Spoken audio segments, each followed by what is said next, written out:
इस खत्ते में बहुत कुछ हो रहा है और बहुत कुछ होने जा रहा है। रशियन एम्बेसडर बांग्लादेश में है। उन्होंने कहा कि 1971 के अंदर बांग्लादेश ने इंडिपेंडेंस हासिल की because of Indian help as well, और रशिया ने भी सपोर्ट की थी। 1971 when Bangladesh has gained the independence, mostly because of Indian help as well, and Russia also supported. Sir वो जो 93,000 ने जो हथियार डाले थे वो क्या था?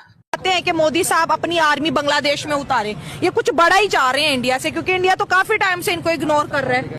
देखिए, आप इंडिया कुछ नहीं कह रहा, अमेरिका कह रहा है यूनुस को, रशिया के एम्बेसडर कह रहे हैं यूनुस को। हादी एक कंट्रोवर्शियल कैरेक्टर था, इसने ये लीडर कहा जाता है, ये लीडर था इन दहशतगर्दों का जो बांग्लादेश की सड़कों पे घूम रहे हैं, और पिछले 1 साल से हादी लश्कर लेके जाता था। ये बांग्लादेश को इस तरह नहीं करना चाहिए। अगर मोहम्मद यूनुस की बात करें, यूनाइटेड नेशन में जब शहबाज शरीफ गए, मोदी साहब गए मोहम्मद यूनुस के, तो मोहम्मद यूनुस चाहते थे मेरी मोदी साहब से मुलाकात हो, लेकिन मोदी साहब इनसे इतना नाराज हो गया कि वो नहीं मिले। तो उनको हरे भरे भाग दिखाए गए कि तुम हमें बस इसको शेख हसीना को बाहर निकालो, उसके बाद हम देखो बांग्लादेश को सुपर पावर बना देंगे। वो बनी नहीं। भाई वॉशिंगटन, जो करना है वो कर लो, अब जो करना है वो कर लो।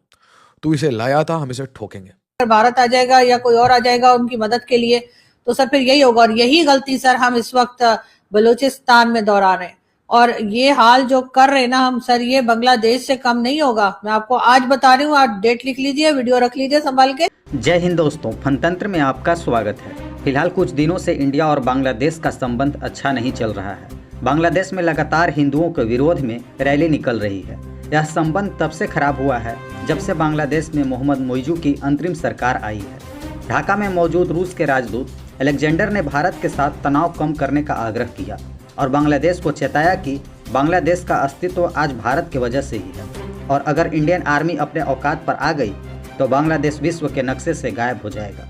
रूस के राजदूत ने यह भी कहा कि भारत बांग्लादेश को हर तरह से 1971 ईस्वी से सपोर्ट करते आ रहा है। ऐसे में बांग्लादेश को टेबल टॉक के माध्यम से इस खराब माहौल को आराम से मिलकर सुलझाना चाहिए, क्योंकि दोनों एक दूसरे के पड़ोसी हैं और दूसरे देशों के साउथ ईस्ट एशिया में इम्पोर्टेंट कंट्री भी हैं। तो चलिए देखते हैं कि भारत और बांग्लादेश के इस कॉन्फ्लिक्ट को लेकर पाक मीडिया का क्या रिएक्शन है। रशियन एम्बेसडर बांग्लादेश में है। उन्होंने कहा कि 1971 के अंदर बांग्लादेश ने इंडिपेंडेंस हासिल की because of Indian help as well, और रशिया ने भी सपोर्ट की थी। सर ये ब्रेकिंग न्यूज लग रही है आपको? आप लोगों को अभी इतने 50 साल से ऊपर हो गए बांग्लादेश बने हुए, आप लोगों को अभी तक यही नहीं पता लगा? आज उनके मुंह से दोबारा निकला है ना सर। मुंह से क्या दोबारा निकला है सर? वो जो 93,000 ने जो हथियार डाले थे वो क्या था? वो जाहिर है कि जब भारत साथ दे रहा था बांग्लादेश बनने में, और ये और बात है कि बहुत से हमारे जो सीनियर्स हैं, हसन निसार साहब और कई दूसरे लोग, वो ये कहते हैं कि गलती हमारी थी, हम ही जो है वो बांग्लादेश के लोगों के साथ ठीक नहीं रह रहे थे, हमने ही उनका मैंडेट चोरी किया था शेख मुजीब को उस जमाने में, और सब कुछ हम ही गलत कर रहे थे। लेकिन ये क्या ठीक है, फिर बीच में भारत भी आ गया था जब उनके मदद करने के लिए, तो बस फिर तो बिल्कुल ही आपको पता है कि एकदम ही काया पलट हो गई थी, फिर तो कहानी कहीं की कहीं चली गई। और अब अगर इतने अरसे के बाद अगर रशियन एम्बेसडर अगर ये बात कर रहे हैं, तो ये बात तो पाकिस्तान में बच्चे को पता है कि जी 71 में क्या हुआ था और कैसे बांग्लादेश बना। ये भी पता, बांग्लादेश बनने से पहले का भी अक्सर लोगों को पता है। अब तो वो जो हमीदुर रहमान कमीशन रिपोर्ट, जो मैं समझती हूँ कि हर स्कूल कॉलेज में पढ़ानी चाहिए, अब तो लोगों को वो मिल गई है, इंटरनेट पे पढ़ी जा सकती है, बहुत आसानी से समझा जा सकता है, जबकि पहले तो छुपा दी थी इन्होंने। तो इन्हें पता है कि क्या हुआ था उस जमाने में, और बिल्कुल भारत ने तो खुल्लम खुल्ला कहा है कि उन्होंने मदद की, वो तो अभी तक क्रेडिट लेते हैं। हालांकि सर हरकतें तो हमारी खराब थी बांग्लादेश के लोगों के साथ, होना तो यही था, लेकिन अब जाहिर है क्योंकि वो देश बन गया तो उन्होंने क्रेडिट ले लिया, और जब तक नहीं बना था तब तक वो लोग कुछ नहीं कह रहे थे। तो सर ये तो कोई नई बात नहीं कही है।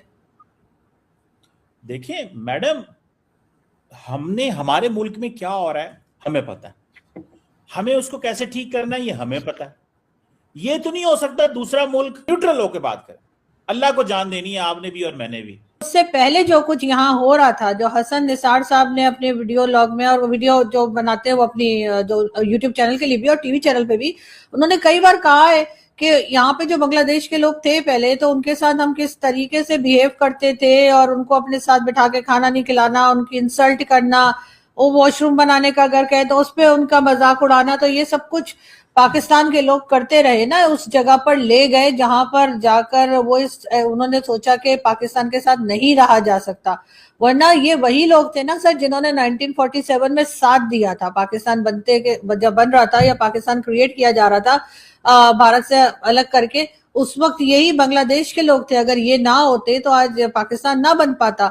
लेकिन जिसने भी साथ दिया, चाहे वो बांग्लादेश के लोग हों, चाहे वो अहमदियाज हों, चाहे वो मुहाजिर हों जो के भारत छोड़कर पाकिस्तान आए, उन तमाम ही लोगों के साथ सर क्या सलूक किया गया यहाँ पे, सब लोगों के साथ किस तरीके से बिहेव किया गया कि चले बांग्लादेश की तो जान बची, वो निकल गए बेचारे यहाँ से, अच्छा हुआ उनके साथ, वरना हमने तो उनका जीना आराम कर रखा था। अगर मैं अपने सीनियर्स की बात को सुनूं और समझूं, जिसमें कई लोग हैं, जिसमें सलमान रशीद साहब भी हैं लाहौर से, हसन निसार साहब भी हैं, परवेज उदवाई भी हैं और कई दूसरे।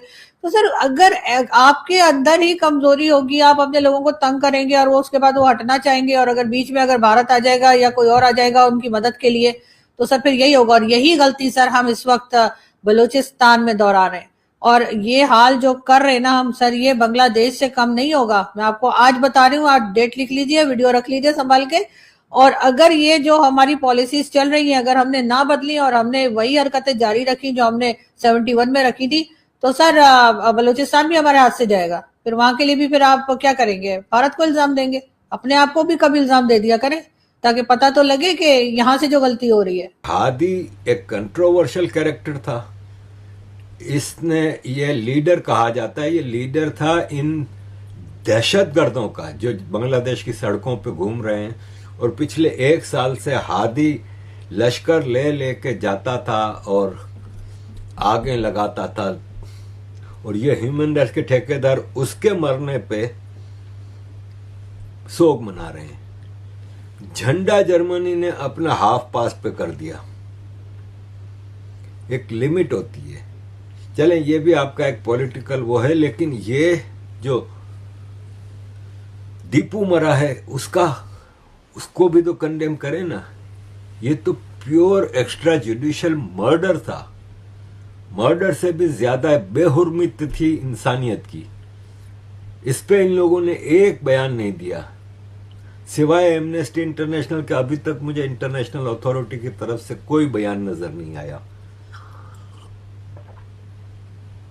अजीज दोस्तों, और इससे ज्यादा क्या इन लोगों का चेहरा नंगा होगा कि आपके सामने है हर चीज। इसमें कोशिश ये हो रही है कि आप इस पूरे सिनेरियो में देखें। और अगर तुम लोग नए हो तो सब्सक्राइब करो।